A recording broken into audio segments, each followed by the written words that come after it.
2002 Toyota Camry intake manifold rattle noise. So we wanted to know what was causing the intake manifold rattle, so we took one apart.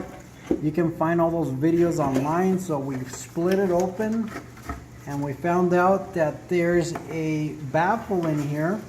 Right in here there's a split that becomes separated, and you can hear the sound there. Solid over here, not so solid there. That crack in there becomes split, and with the air going through it, it makes this rattle noise. It almost sounds like valves or something clattering.